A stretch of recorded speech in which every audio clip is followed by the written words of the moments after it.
Alright everyone, hi, I'm Joe Roller here and I'm really excited to do a project file tour. And what it is I'm going to go through the project file for Fire Inside um, as if you were paying to take a master class for me. Now I don't have YouTube streaming privileges yet. If I did, I would have a second laptop open so I could take questions and maybe even review stuff people want to send to me if they're interested in doing it. But for right now, this is going to be pre-recorded, so be sure to tell me what you liked, what you didn't like, where I talked too much, where I didn't talk enough, things like that. And it's really cool to be able to do this. And so I'm going to go over everything in this project because I did everything myself. And when you do it yourself, it's kind of nice because you can, all the steps of the process. So the first question I get asked is what software I use, and I do everything in Cubase 7 um, from 2013. So yeah, I use pretty old software, which I like because I know it. I know this piece of software inside and out. I've been using it since 2000, gosh, since like 2013 actually. So I know all the I know it inside and out. I have my whole key commands and color scheme and stuff. Um, and also people ask me what operating system I use. This happens to be Windows. I don't know which version this is, but you can go Windows Command S, type in WinVer, and it looks like I'm running Windows 10 1909 Home. Okay, so those are the first two big questions everyone asks out of the way. As far as other software, you can see all the frequently used stuff on the bottom there. Um, and yeah, let's talk about the project. So the first thing everyone wants to know is the mastering chain. And fortunately, I actually don't do too much on the mastering chain. So this is going to be pretty easy to talk about. So on the mastering chain, here's our mastering chain. It's stereo out. So this is, I guess I should get this out of the way first, but this is more for people at an advanced production level. I'm not going to be going over what a compressor is or what an equalizer is. I'm just going to be showing you how I use them. So you should already be familiar with those things as well as routing and how the signal flow. In Cubase, the signal flow goes from top to bottom like this, top to bottom, woo, top to bottom. I guess there's no versatile signal chains.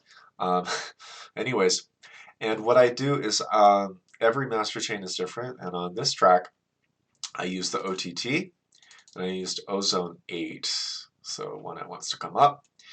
And here's basically what the OTT is doing. We have a depth of 12%. All of these deep violet sort of bands are cranked to the max, and this is set at 12%. And then we also have the UV22HR and the Voxengo recorder. That's just so I can do this sort of type of streaming things for you guys without having the signals get all crazy. And so let's start at the top. So we have the OTT, and the OTT is, when we disable it, the mix sounds like this.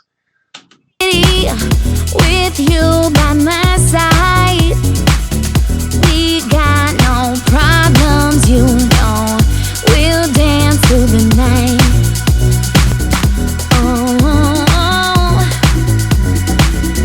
oh. Yeah, and so how I like to set the OTT is I like to set it like this, where I like to find where these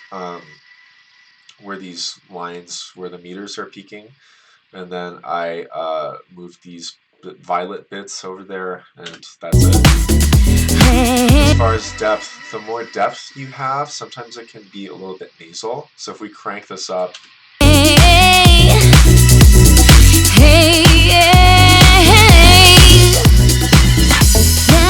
again, I don't like to be too aggressive with compression.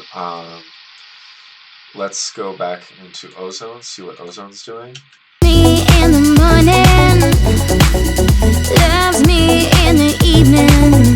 So we have quite a bit of a low boost in the EQ. I guess it's a gain of about 1.4 dB. That's, some mastering guys would say that's extreme, but I'm not really a mastering guy. I'm just a musician who does everything himself. And you know, the reason I actually started doing everything myself was when I started out, I used to send my mixes out to all these mastering engineers, and I would get flat out, I wouldn't get any response, or I would get rejected, and they would always tell me my stuff was too shitty to work on. And so I decided I would start to learn everything myself, because that was the only way I could actually get my music done. And then over time, you know, of course, a few people now are hitting me up and they're like, "Hey Joe, we want to master your stuff," and that's fine, but I still won't do it because the way I produce there's not really a mastering stage like there is if I was recording a band. The way I produce all the mastering and mixing stuff is this cyclical kind of process where you make the sound, you put it through the master chain, you adjust the master chain, you adjust the sound, and everything is sort of feedbacking on each other. So I don't foresee myself using a mastering engineer too far in the future, because I can do all this stuff myself. Um, and the way I produce, it's not conducive for that. But that being said, it would be cool to work with some like real guys, because the problem is a lot of mastering engineers are running some kind of stupid fucking scam hustle thing where they're going to run it through OTT and Ozone, and they're going to charge you, you know, $50 or more per hit, and that's not useful, right? If I'm going to hire an engineer, I'm going to hire someone who can do a far better job than I can. And there are a lot of guys, and they sound much better than I do, but when I can afford them, I'll hire them. So it's a bit complicated how I feel about it, but I just do things myself for now. So here we go. And what you guys are getting is the render that I made. So that's what's on Spotify. That's, you know, doing okay overall in the world, especially since that's my first release in like 4 years. So we have the equalizer. Loves me every moment. I feel The imager is sort of adding life. I fire inside. Feels me in the morning. Feels me in the evening. And it just adds that sub presence, because when we turn on the OTT, Feels me every moment. things get a tendency to get nasal, you know. And then finally, this plugin is the UV22HR. This is a stock plugin that comes with Cubase 7, and what it does is it's a dithering plugin. And the reason why I use this dithering plugin is it works really well, and other than it working well, the main reason I use it is because I want to make sure that what I'm hearing during the mixing, mastering, sound design, composition processes is exactly what's going to render. And when I don't use this plugin, for some reason on Windows, Cubase will sound, the export will sound different than what I'm doing in the mix. And I think the reason why is because you know, Cubase will monitor in like 128-bit floating point at like ultra high resolution audio, which is not what the customers and the fans will get and the listeners will get. So so to make everything consistent on all my projects, I always have the UV22HR. That's pretty much the only thing I do all the time, is I always use this plugin. There are projects where I don't use Ozone, and there's projects where I don't use the OTT. Sometimes I'll use the glue instead of the OTT. Sometimes I'll use the OTT and the glue. It doesn't really matter. And then, of course, we have the tube compressor and a low cut here. So this tube compressor, like, it just sounds so good. Our flame grows to the sky. So basically, here's what the mix down would sound like if I were to send it to an engineer with everything dry, right?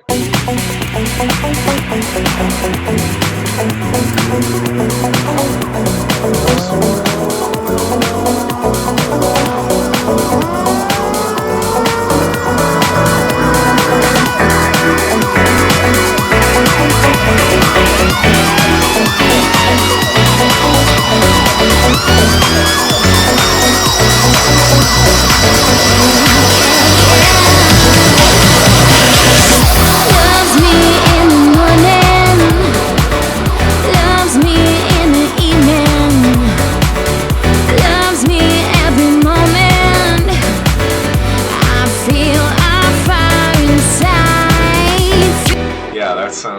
Sounds good. So you're hearing the dry mix down before the master. And again, I do everything as this integrated cyclical process thing, not like I write and I produce. It all kind of goes back and forth. Also, another thing I do is I don't really use the Cubase meters that much on the master chain.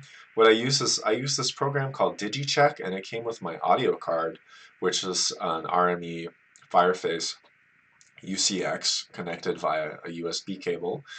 And what this tells me is that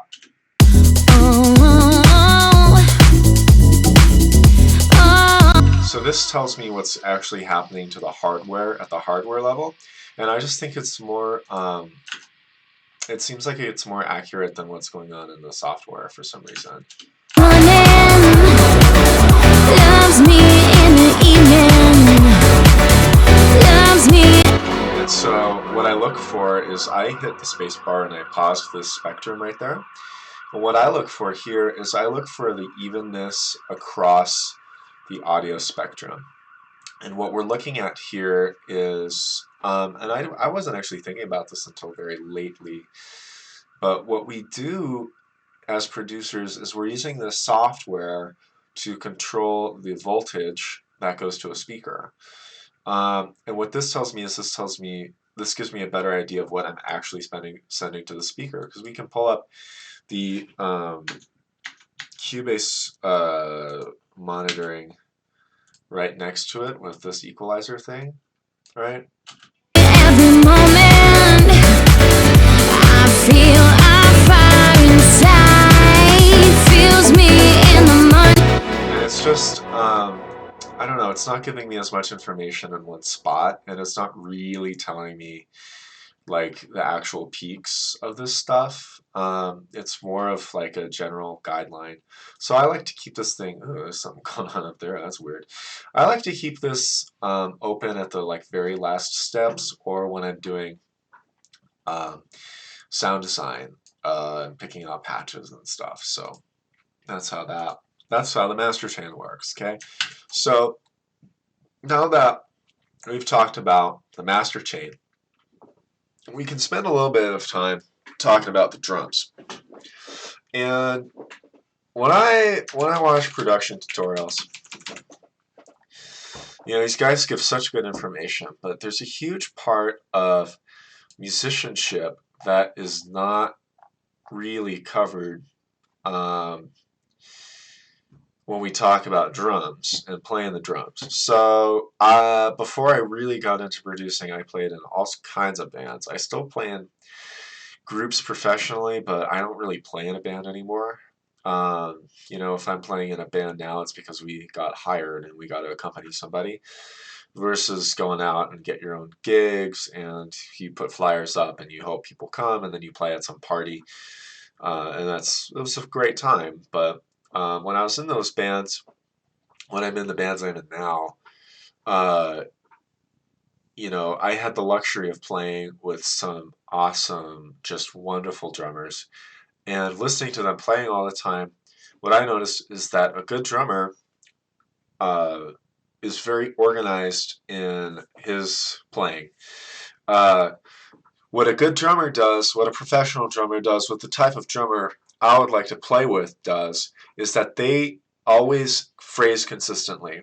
Now, how is phrasing executed on the drums? And first off, what is a musical phrase? Well, a musical phrase is just a set of cohesive musical ideas, right?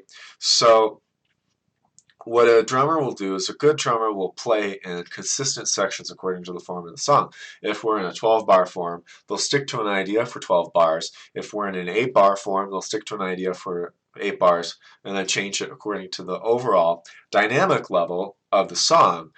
And that's how I write my drum charts, or my drum parts. Really, I'm not writing a chart right now, but when I'm writing a drum part in the computer, what I make sure is that the phrasing is consistent with the overall dynamic level of the track at that moment in time. And I also make sure that the drummer, me, is switching up parts consistently to match the structure of the song. So this song is like every other freaking house track in the world. It's in units of 8 bars. And you can see visually, just looking at the drum parts, which are mostly these, it changes. And the more intense the rest of the arrangement is, the more intense the drum part is. So when you're writing your drums, make sure that whatever phrasing unit you use, whether it's 8 bars, 16 bars, as typical in electronic music, especially if you want to make a DJ friendly club track, which as you can tell we have like 82 channels, so it's a lot harder than it sounds. Or if you want to make some kind of cool experimental thing, if you're using phrase units of like um, I don't know, 7 bars, 5 bars, 5 bar phrases. If you're using a phrase of like, if you have a set of 5 bar phrases, then 2 4 bar phrases for a total of, I don't know, I can't do math. But whatever unit you're using, you have to be consistent because music it's a cyclical art form. And music is sort of based in time, right? It's a series of cycles in time. So that's not all it is, right? I feel like every time people talk about stuff, it's like, well, there's more to it than that, Joe. It's like, yeah, but that's just the stuff I want to talk about right now, right? But you know, the main thing is that it's a series of cycles in time, and you want to make sure those cycles are consistent, so it's fun to listen to. Okay, so let's talk about the drums, right? So we just start off with the kick. And I'll just talk about the sounds I used and how I process them.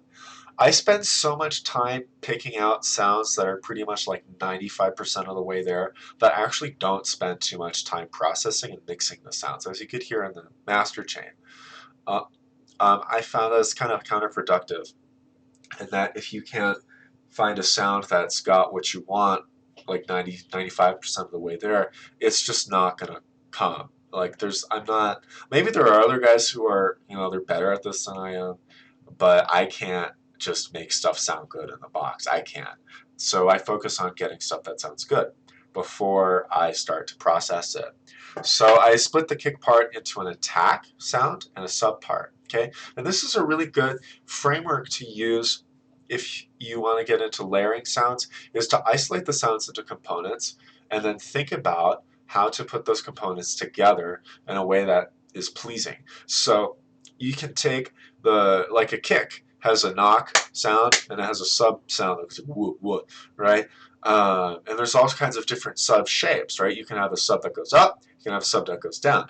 But if you want to play for a party, you want to make sure that sub's going up so that people want to groove, right? They want to groove, they want to get into that track, and they want to dance, they want a good time, because that's what I'm about. Other people, they make fucking music, and they don't care what the audience thinks of it, and yet they still fucking get these jobs at, like, university. I don't get it. I don't get it, but I make music for people, not weirdos. Well, maybe club people are weird. I don't make it just for club people, though. Anyways, so here's the sub. So that sound is kind of going down, but the bass, when it comes under it, it helps it go up a little bit.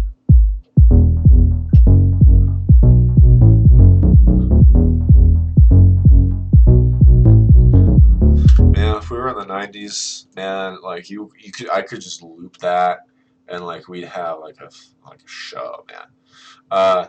So then we have the attack. And the sub, actually I forgot to show you the processing. Here's what the processing looks like. I'm setting it to a little bit of room reverb, negative 39 decibels, and we have a low cut of 21 hertz, a high cut of 269 kilohertz. No real EQ there. Oh, that's for the attack. But for the sub, oh, that's for the sub. We're playing the wrong one. But for the attack, we have a low cut of 126 hertz. Not too much EQing, a little more room reverb. And the reason why I tend to put more reverb on sounds that are higher in the frequency to sort of make that room sound higher, because that's how sounds travel in real life. Frequencies are basically like sound frequencies kind of cut through like little ribbons, and the the higher they are, the more direction they have. So they cut through the air like lasers. So I always think about these things. So I sort of like try to have different strategies of imaging when I make music. So let's hear this attack sound. Yeah.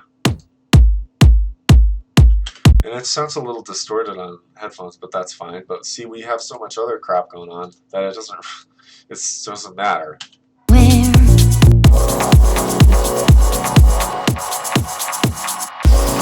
That's the thing about, I'm actually going to make sure I have a master chain turned back on. That's the thing about making this kind of stuff, is that you're going to solo stuff and it sounds crappy. But then when you put it in the rest of the track, there's some sort of magic that happens and it ends up working out. So we have the kick sub, then we have a closed hi-hat. And this is just to sort of bring it in. He's doing all this stuff dynamically to help sort of build up suspense. As far as processing, there's a high cut at about 13 kilohertz, low cut at 22. You're going to see the low cut 22 on so much stuff. And that's just something I do to actually make the track louder, because I'm cutting out all that low voltage at 22 so that there's more voltage that I'm able to push at the higher frequencies. And it also sounds crappy on its own. We have a clap. And similar processing. Similar processing. A little bit of a loop.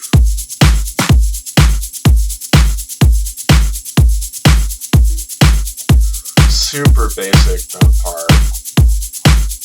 At least there it is. Oh, we have some more stuff.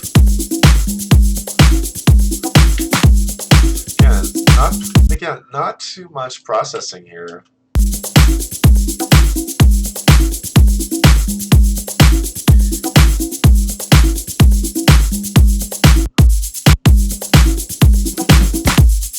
Another bongo part. Because you got to think about the way instrument relationships.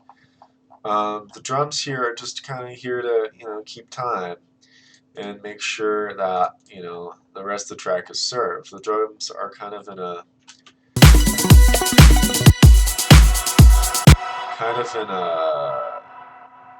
I wanted the drums. Kind of in a sort of background, so the parts on their own.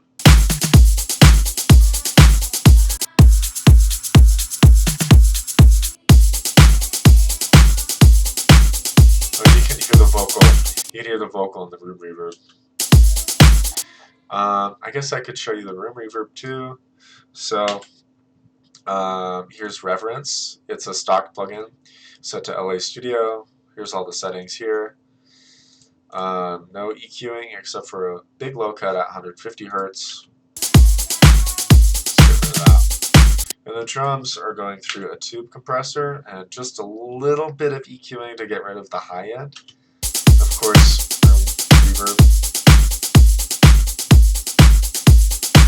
Some compression here from Cubase, again low cut at 22 hertz.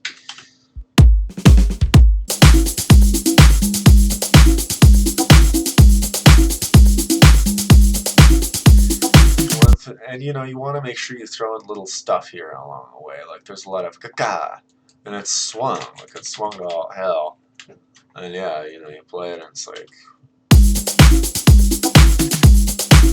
you want to do these little cool double sticking things and these cool little fills and claps and stuff that like a real drummer would do, as well as maintaining proper phrasing.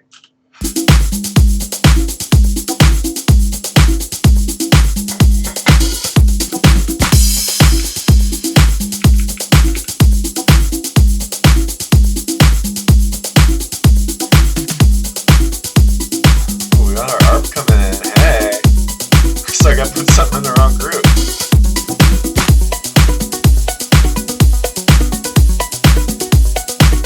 Yeah, so you get the idea. It's a super simple drum part. Again, the most important thing is like da da, right? Or like these little hi-hat fills.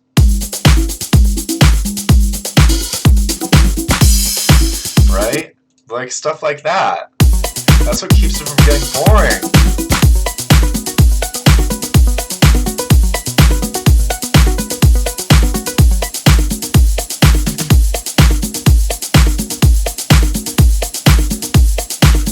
Yeah, and so for that ride cymbal, that's I actually played that in by hand.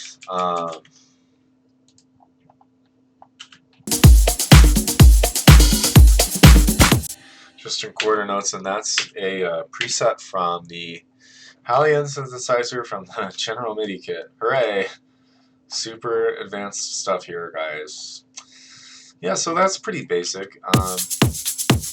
Some ambient stuff.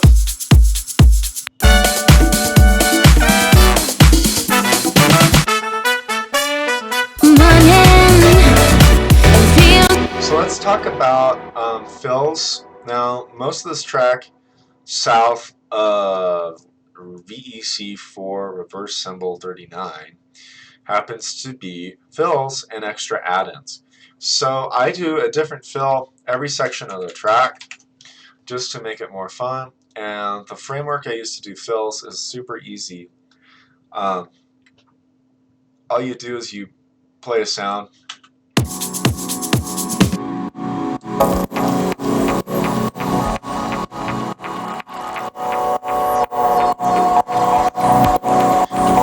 And you play a sound and you bounce it into the computer and the audio, manipulate the audio, and that's it.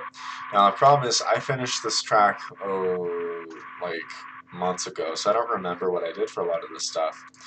But this was based off of this guy.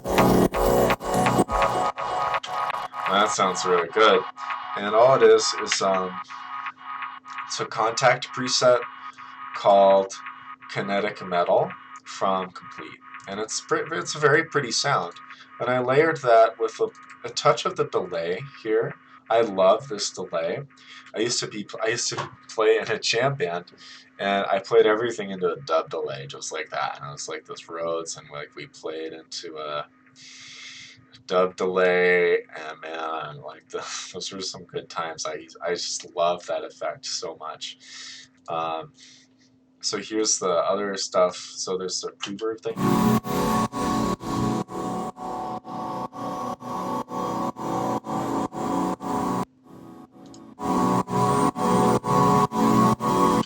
That's a little artifacted. Then it comes all together.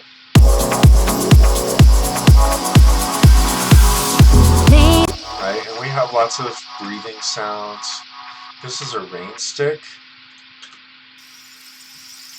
What I did here a few points in the track was I automated the rate on this AutoPan plugin, and this plugin is a stock plugin in Cubase that just does auto panning.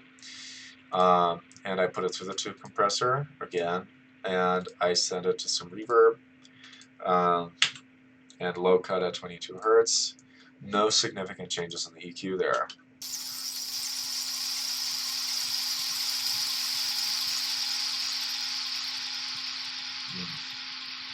Yeah, that's fun because those whooshy sounds, I use them because they're the same frequency as like crowd steering.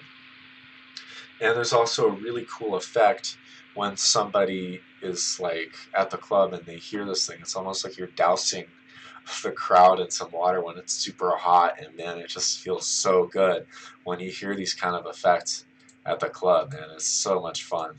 And so again, you put that along with a super basic bitch drum track with a little bit of ambient stuff and this sweep up.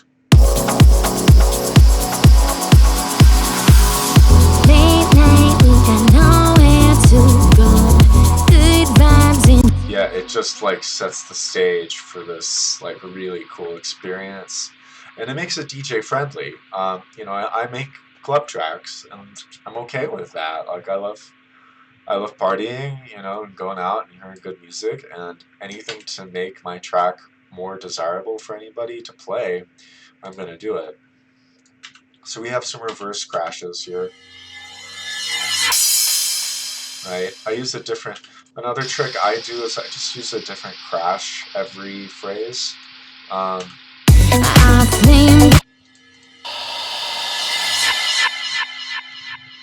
I'll just layer stuff on top of other stuff. so that you can actually get away with recycling sounds, but it won't sound like you're recycling it. And through that process, you're going to make something new and save a bunch of time, right? Because I produce to a deadline. I don't have infinite time to screw around with the track forever. So, the more things that you can do to use time efficiently at the computer and make more music, I'd say go for it. So here's just a reverse cymbal sound shoved through again the dub station. No real EQs here, just a 22 hertz low cut. Just this preset that I don't remember what I did, but it's great.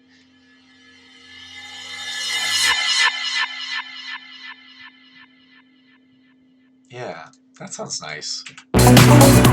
Moment, our flame grows to the sky.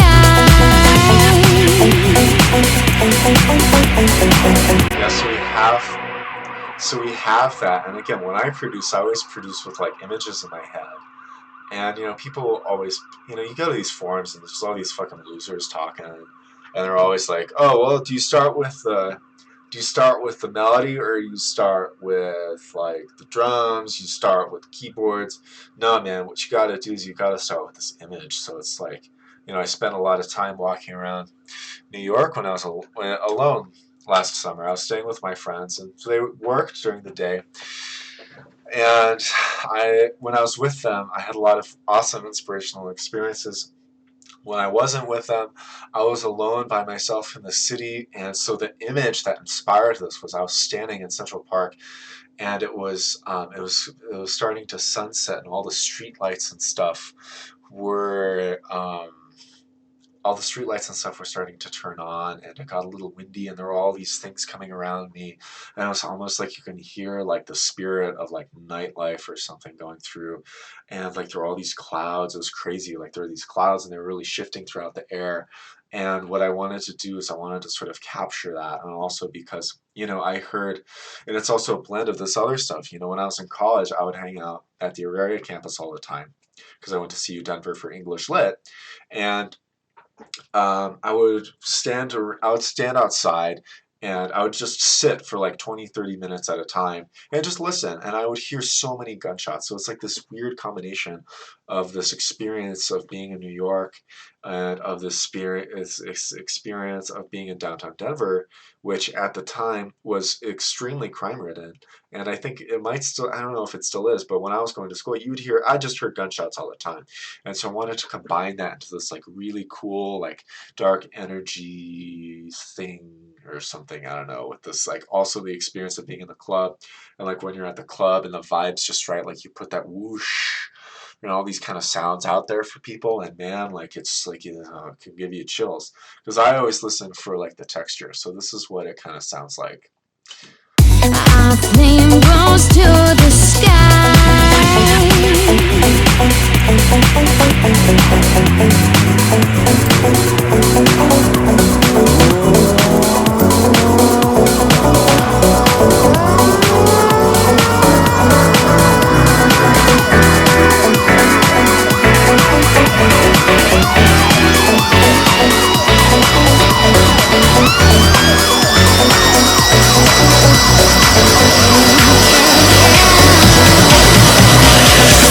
Loves me in. Yeah.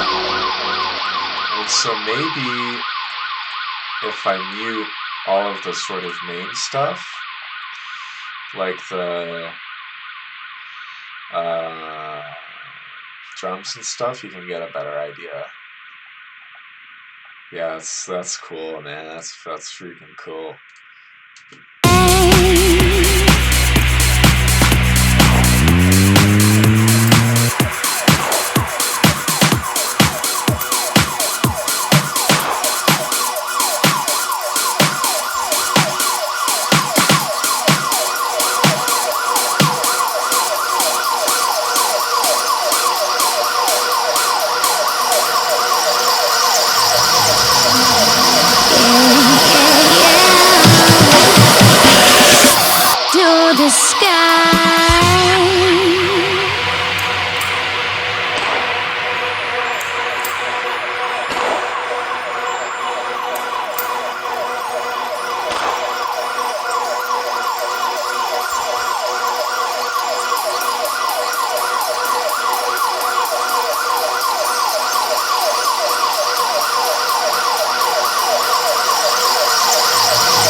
right? Because the way I think about it is that it's kind of like you have when I was studying English, you know, we talked about diegetic levels, and you have sort of these narrative layers in the track, right? Because you have the club experience of like, woo, loves me every then you have all this stuff that's around it that goes into it. Because you always think about like, well, what drives people to party? And it's like, well, there's a sense of escape there and a desire there, you know. And where does that desire come from? Well, it comes from a few things depending on the person. It comes from like just being a hedonist, just a hunger for pleasure. It comes from some kind of deficiency in life, or it comes from a desire to share something you like with other people. It's cool to think about, you know, where does desire come from? You know, why do people want to go out? But what I do is I try to make these scenes, and it ends up being really cool. And so we have the high frequency choir. And this is actually my favorite plugin. No one talks about this plugin a lot, but it's called Patch Shop, and the preset's called Choir from Hell. I don't remember picking the preset because of the name, but and that's going through Dub Station.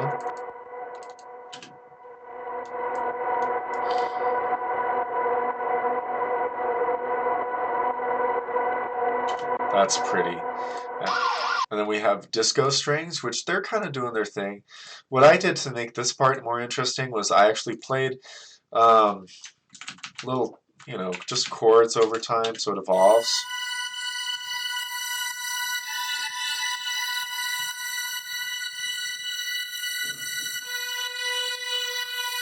Then layered it.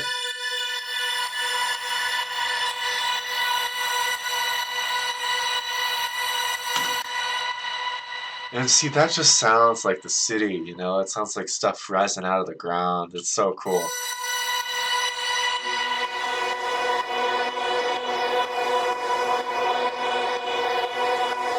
So those disco strings, they're going through Phaser, which is the stock Phaser and Cubase. I'm a big fan of stock plugins, if you can't tell.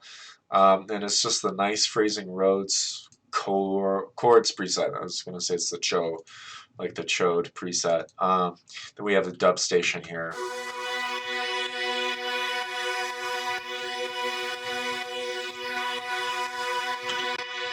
And this is a preset from The Avenger, which is a great plugin. I think it's hideous, though. I really do. You know, it's just a fucking drag to look at, but it sounds great. And I even changed the stock theme because it's this horrible brown and orange thing. And I hate how everything's like dark now, and like it's so hard to read for me. And then it's like it takes up your whole computer. It's like it takes up the whole screen. And if it's not this big, it's like you just can't look at it. Like you can't read anything. So, but I love this plugin though. I use it on everything now, and I used it multiple times in this track. So that's the preset. I think I did some customizations to it. Maybe I did, maybe I didn't. I don't remember.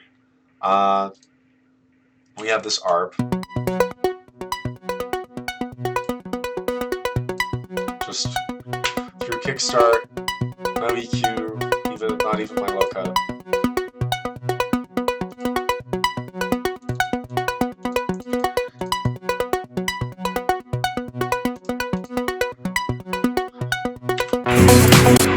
Yeah. And so through those background sounds, I put in some wind chimes. No, that's the gunshots. And I put in some wind chimes.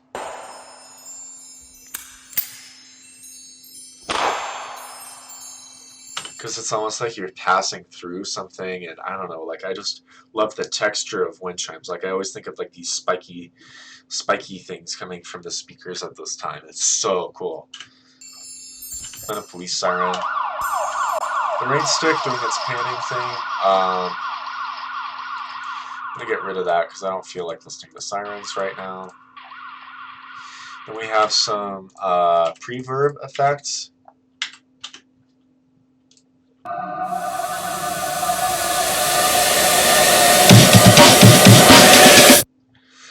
You know, in some like voices of the past, right? This is like the image of like the ghosts of parties and stuff, you know.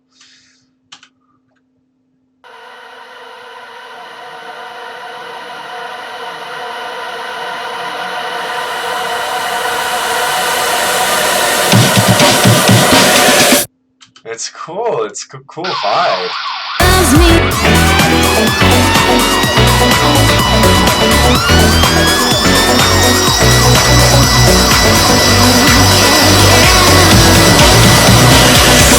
Loves me in the morning. Loves me in the evening. Loves me every moment. I feel I find. So let's keep going. I guess the other thing people want to know is how I process the vocal. So I did all the vocal processing in a bus. Here's some actually EQing I did for that 99.1 hertz. That was just a frequency that was building too much in the mix. At low cut at 36 hertz. Same thing, I think. Yeah, same thing in here because I just cloned the channel. Since these are, what I did to get more volume out of the vocal was I just doubled it when it needed to cut through the mix more.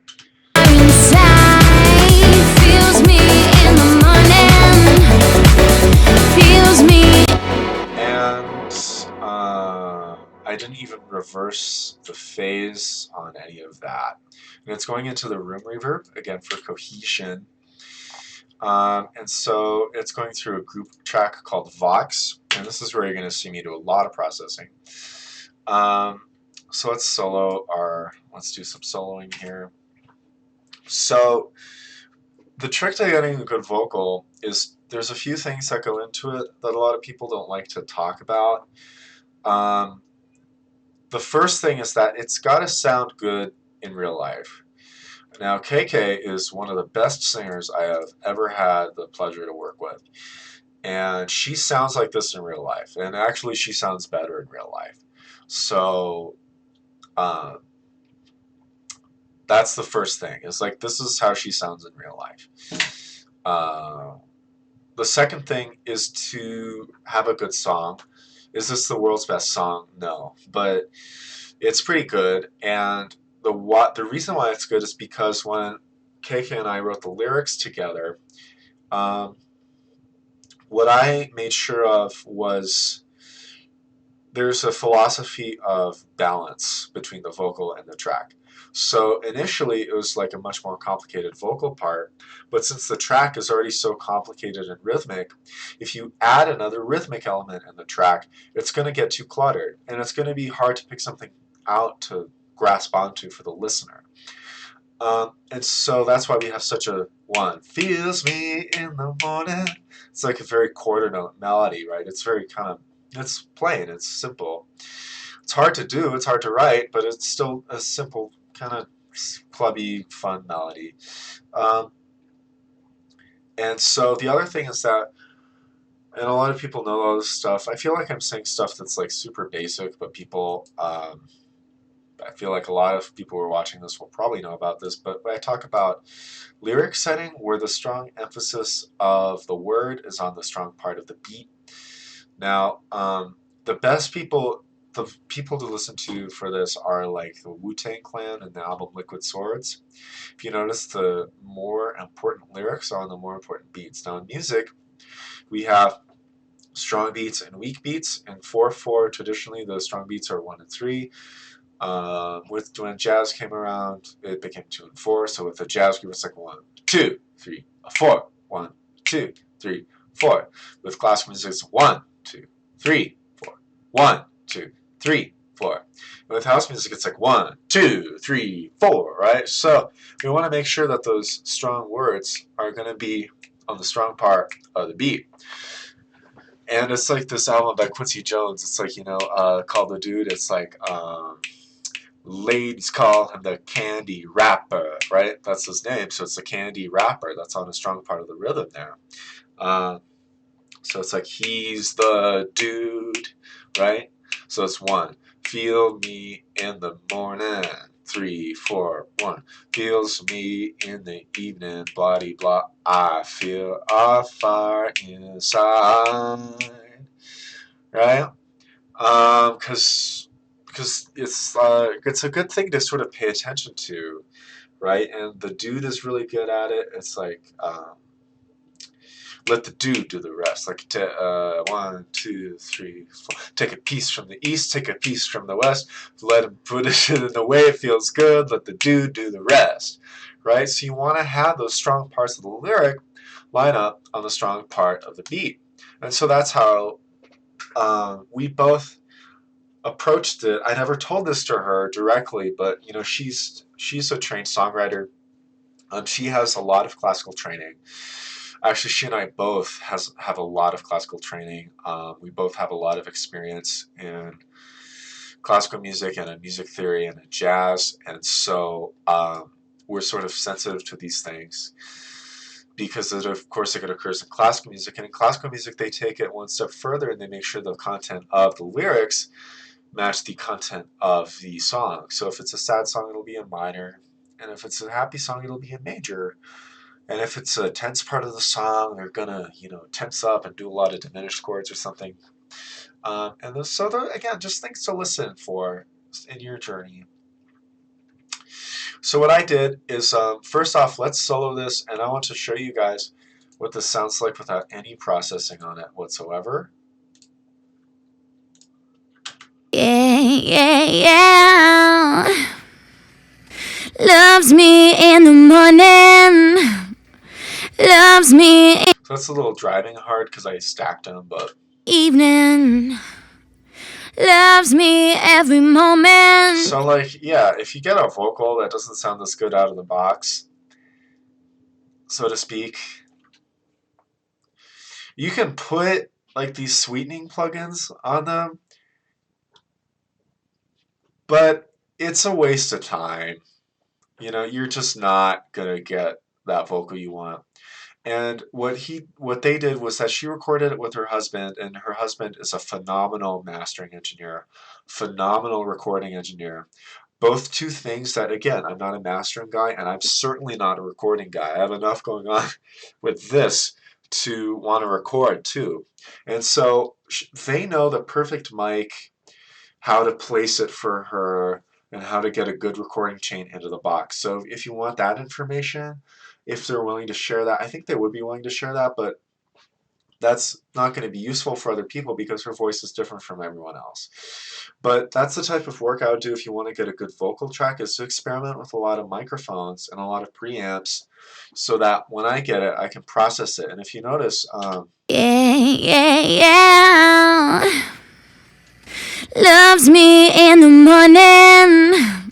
when her voice kicks in, it's all very smooth. That frequency here, this chart is or meter. It's pretty much like where her voice lives. It's very even response, and of course, there's absolutely no phasing going on. Loves me in the evening. Loves me every moment.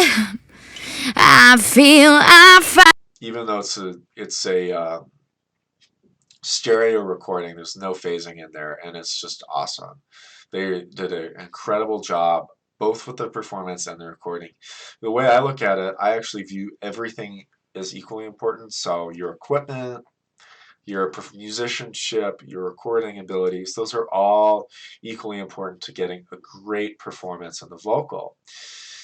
So I can talk about what I did now in terms of processing and sort of starting to wrap up this project file tour.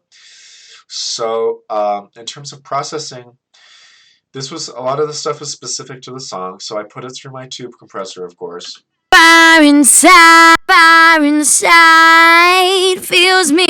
Just so it pops out in front of the mix. And this actually sounds kind of bad when it's on its own, because I actually don't make these decisions. Like, I don't sit and solo a sound until it sounds perfect.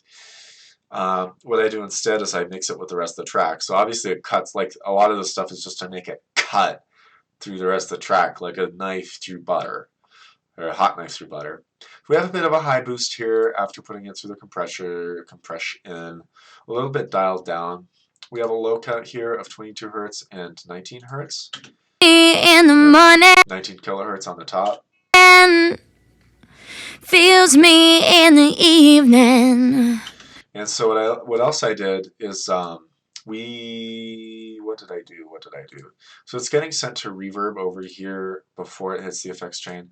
Again, quite a bit of reverb. Let's go ahead and get that reverb on there.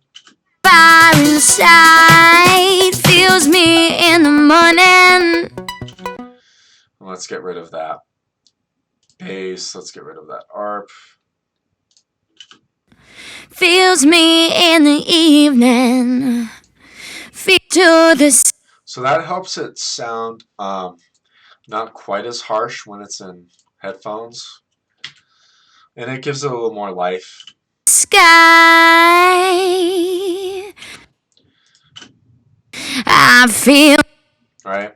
And by the way, they didn't send me a distorted thing. I distorted it to make it sound fatter. They sent a very clean signal. I don't remember where the peaks were exactly, but I think it was at like negative 2010. I don't know.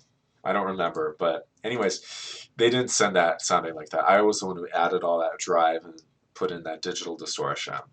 So I put it through the Rough Rider. This is a free plugin. Evening loves me every moment. I feel a fire inside. It just helps it. It just really helps it sit in the mix better. What I like to think of it is that it's a compressor without using compression, in the way that it limits the dynamic range, except not the way that a compressor would. It just does it live. Feels me in the morning. Feels me in the evening. Feels me every moment. There's a similar plugin, I think it's by Waves, called like Bass Rider or something, and this is just the free version. I don't like Waves plugins that much. I used them for a while, and I just think it's overrated garbage. So sorry if I pissed anyone off who works at Waves, but you know, or you could just make better products.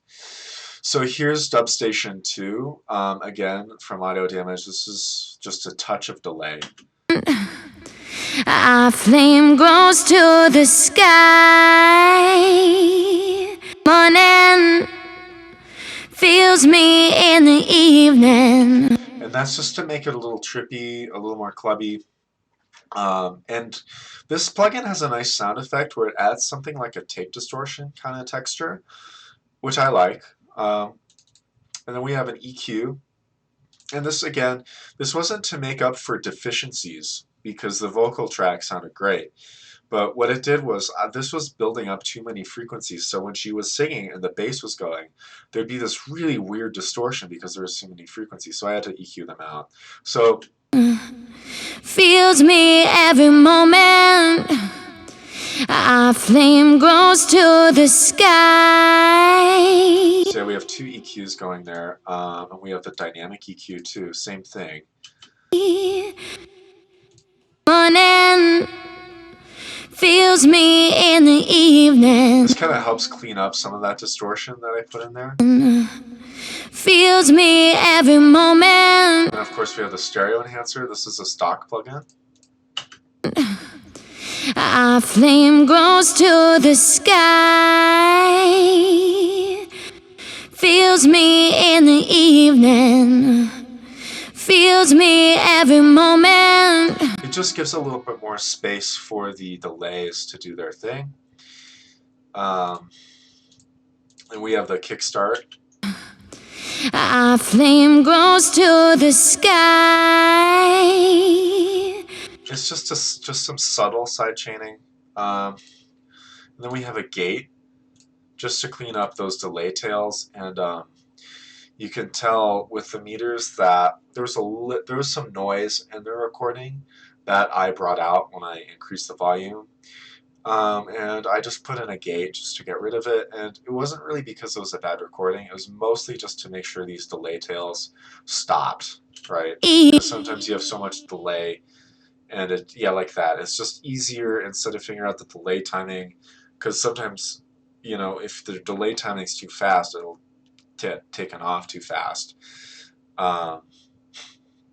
And if it's too long, it'll just bounce around forever. So it's just easier, again, it's just easier for me to use a gate. Evening feels me. So it just gets gated and stopped. I think that's all of it, which is pretty cool.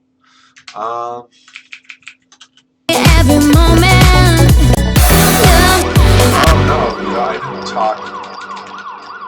I didn't talk about the keys. So the keys again, see, look, then you have those situations where it's like, ah, it's going on for too long. Let's talk about the keys. So the keys, again, it's my approach to layering, where you take a sounds component and you treat it as its own thing. So sometimes the sounds have attack, decay, sustain, release. And what you can do is you can take this, like the attack sound of a piano, like this.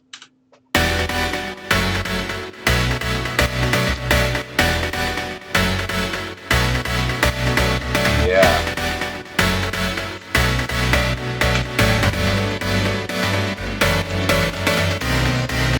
And you can,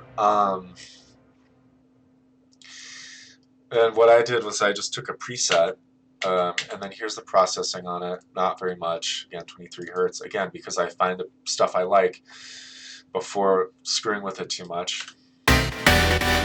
Some side chaining there.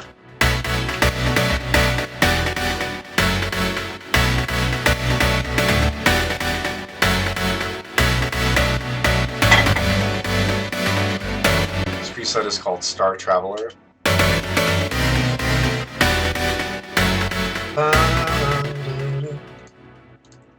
And this other preset is the main piano sound.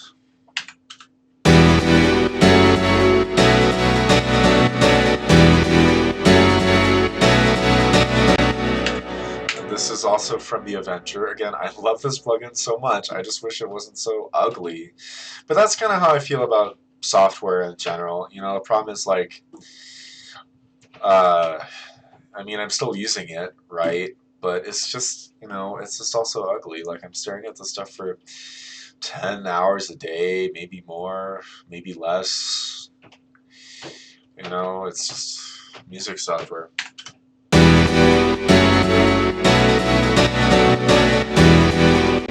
Yeah, it sounds pretty good.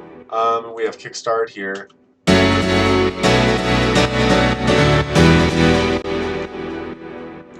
We have the OTT here.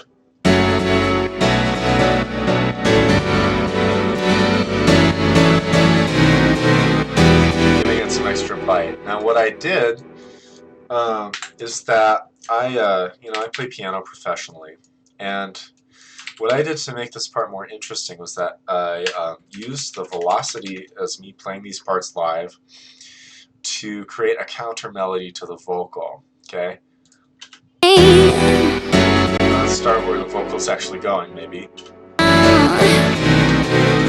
Loves me in the morning, loves me in the evening, loves me every moment. I feel a fire inside, feels me in the morning.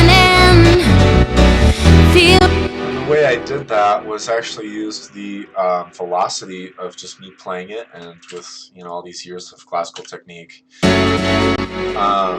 So if we open this up, you guys can copy this out later. There's a few principles of voice leading too that I use, is that, you know, you move between the chords in the least amount of time possible. And I voiced it with the 7th or the 5th on the bottom in the left hand. And if you notice this melody line, da da da da da da da, even though these are all played at the same time, if you'll notice, if I highlight the da da da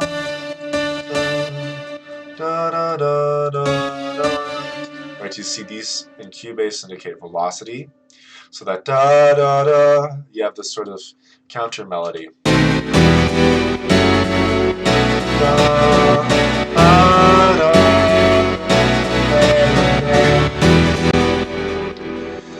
and to prove it's there, if I take these and I select it, if I go to functions, fixed velocity, make everything the same, that counter melody goes away.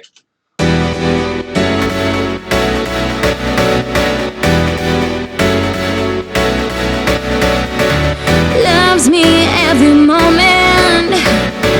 I feel a fire inside. Feels me in the morning. Feels me in the evening. You know, it's okay. You know? Loves me in the morning. Loves me in the evening. Loves me every moment. I feel a fire inside. Feels me in the morning. Feels me in the evening.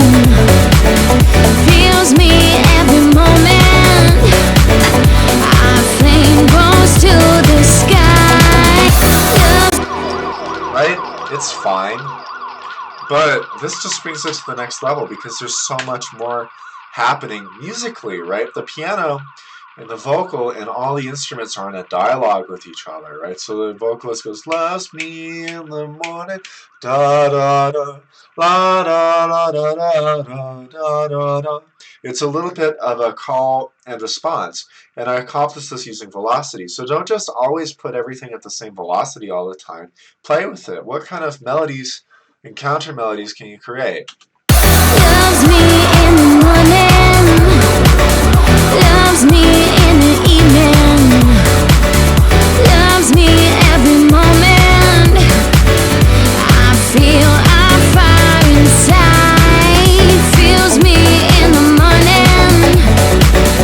Feels me in the evening. Feels. Right? There's so much more you can do, even when it's something basic, right? Because house is the art of making something that sounds stupid and basic but fun. So I went through the pads. What else do I need to go through? The pads, keys.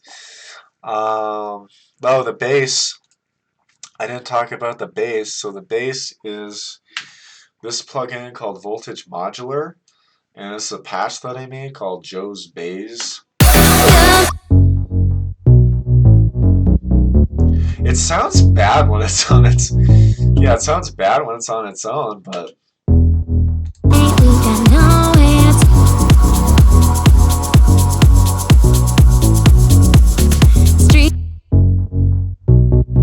and that's just going through DubStation because I love DubStation. Dynamic EQ, just again for that thing where it's fighting the vocal. I feel everywhere. Nowhere. Right? Late night, we got nowhere to go. Late night, we got nowhere to go. Good vibes in the air. Street lights wrap me up in your glow. Street lights wrap me up in your. Right? We eliminated some of the distortion there. At least enough so that when it's in the mix, it's not a problem anymore. So that's part of the things I do when I'm mixing is fixing problems. And again, not really any EQ to speak of. It is going through the tube compressor.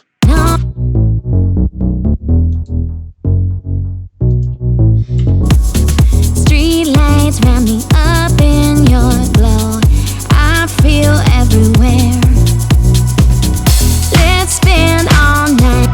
Feels me every moment. Yeah, and I think that's it. Oh, the Cool Riser. This is from Kool and the Gang's track, Summer Madness. And it's a preset.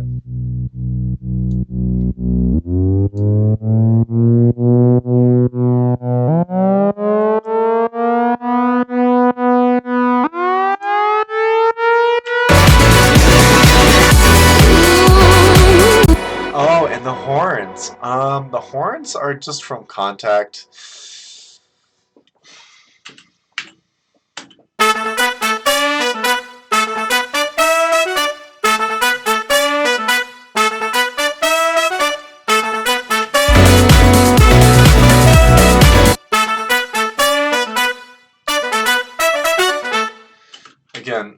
processing here, just a lot of room reverb, some compression here.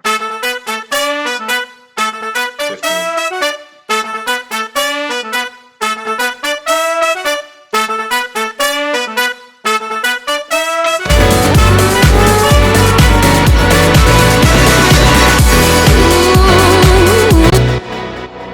And that's it. We have this part. They're playing through two different samples, so.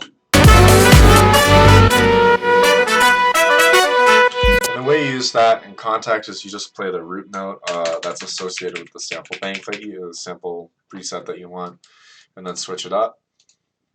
Same thing with this section.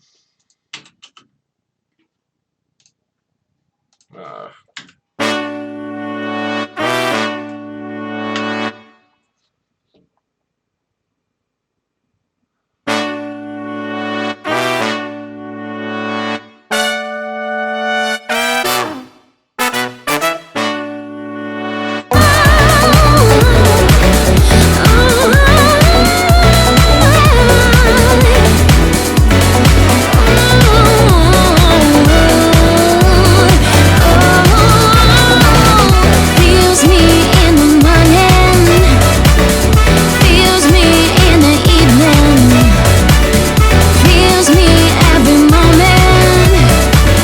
Our flame goes to the sky.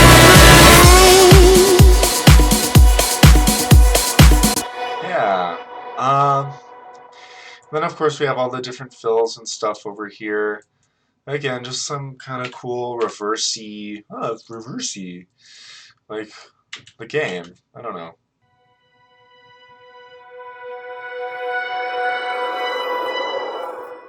I don't even remember how I made most of these. But again, the framework.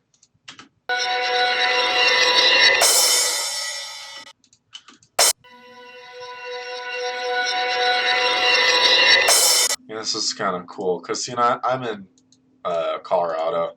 Everyone here is into freaking like Tipper, which is awesome. I love Tipper too. So this is like my kind of like cool sound design stuff that I do subtly.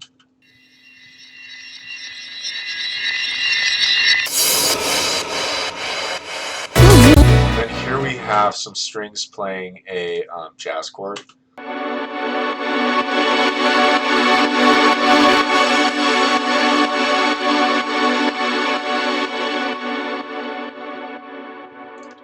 That's just going through a bit of automated panning, tube compressor, kickstarts, and that's it.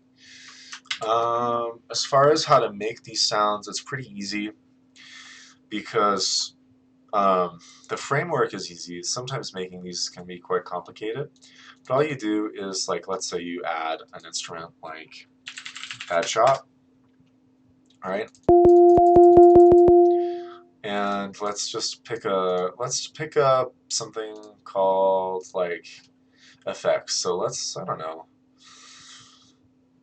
Tingle Triangle? Nah.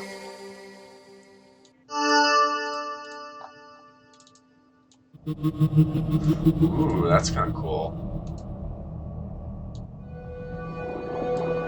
Ooh, that's also kind of cool.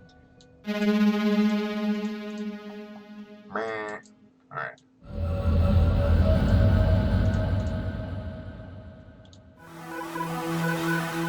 So something that would be kind of crunchy.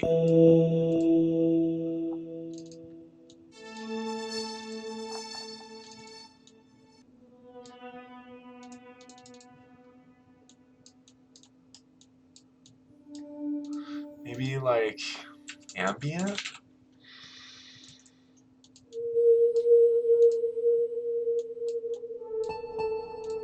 Ooh, I know. What about something like...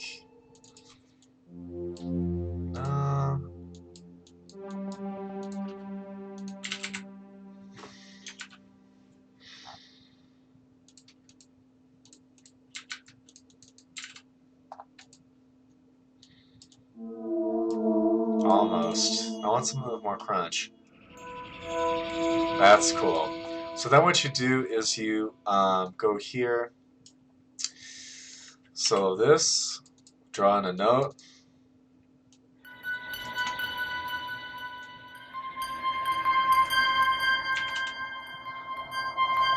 in the key of the tune.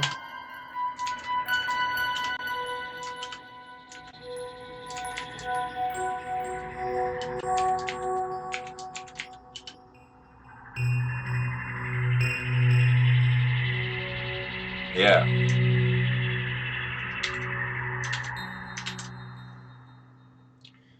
Okay. Then we bounce this. Yeah, Cool EFX Demo 2.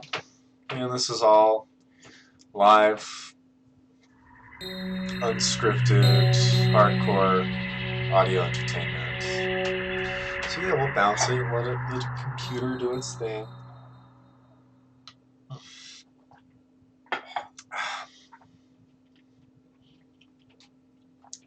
So now, easiest thing to do is just to reverse it. You know, we go to Process, Reverse. You know, you just convert it to audio, then you manipulate the audio.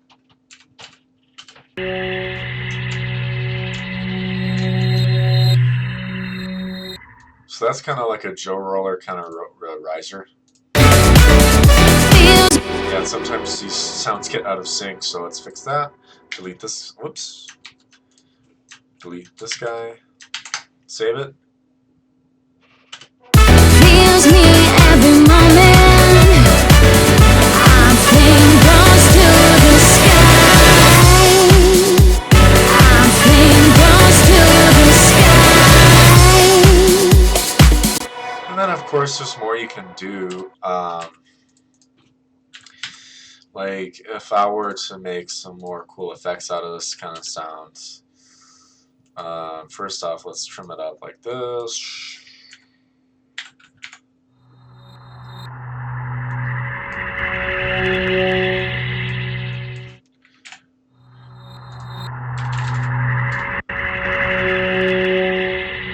Actually, I don't want to use that delay.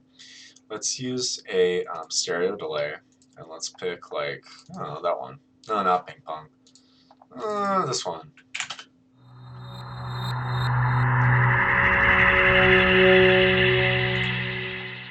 Yeah, that's kind of cool. Ooh, what about voices in my head?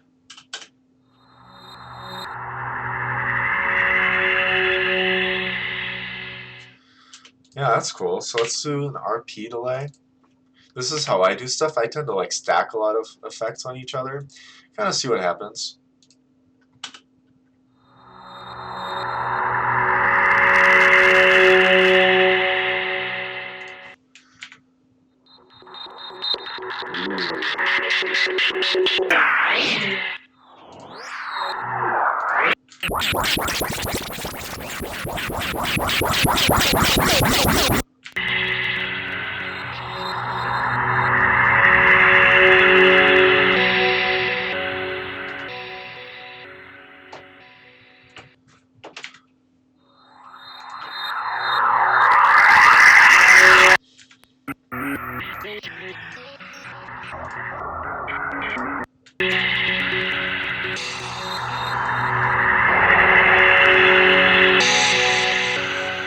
How about some fracture?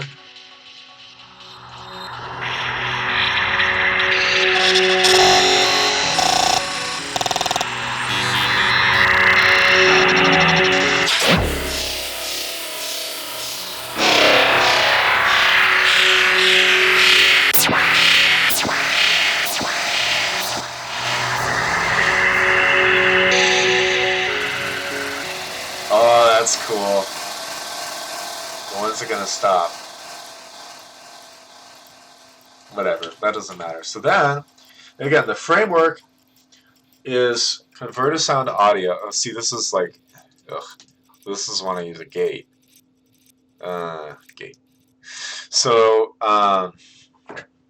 yeah, so then I did all this processing to it, just experimenting with the plugins, putting them on there. You got something that sounds so cool and so new, and that's all it is. It's a super stupid 3-step framework, and it's just convert a song to audio, manipulate it, bounce it down.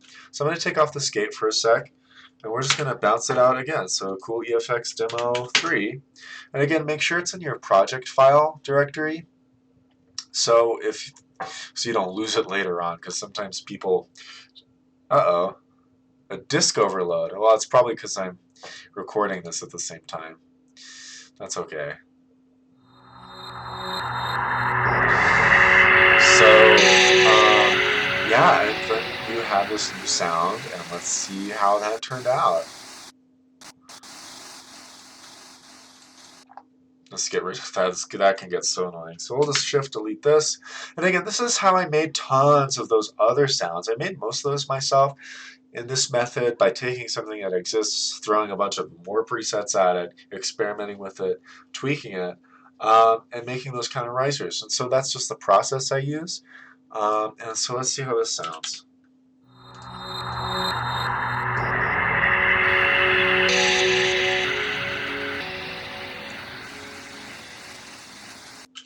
That sounds cool, so let's do this. And I'm going to cut it and then artifact this by making it wee go long.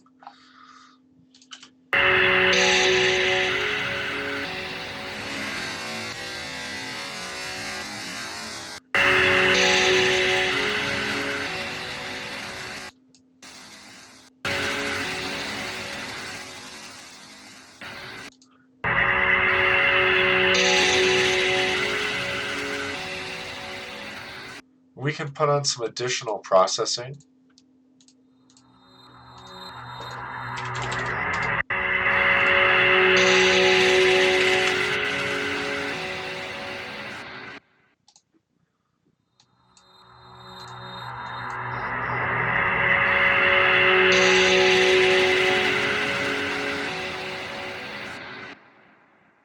Yeah, and then you have kind of a cool little sound to screw with.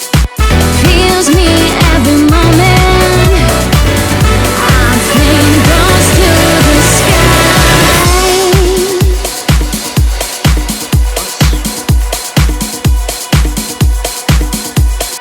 I'm flying close to the sky.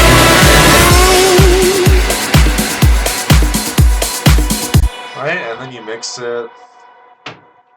You know, get the level just right. Make sure you do your low cut thing, and yeah, that's the base. It's the very basics.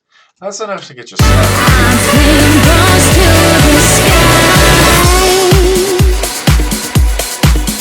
Yeah, those are sort of the subtle sound designy things I can do, or I do, to make it a little more fun. Feels me every moment. I'm flying close to the sky. And it's subtle, and there's obviously like way more that you can do, way more that you can get into. You know, this is just what I want to do is sort of give the framework on how I approach it instead of just say go off and imitate me, because we definitely there's only room enough for one Joe Roller in these talents, partner. Anyways, I think that about covers everything I'd like to talk about for now. Let me know what you thought. Like it if you liked it, dislike it if you disliked it. Thank you so much for watching today, and I hope you made it through to the end with me. So thank you.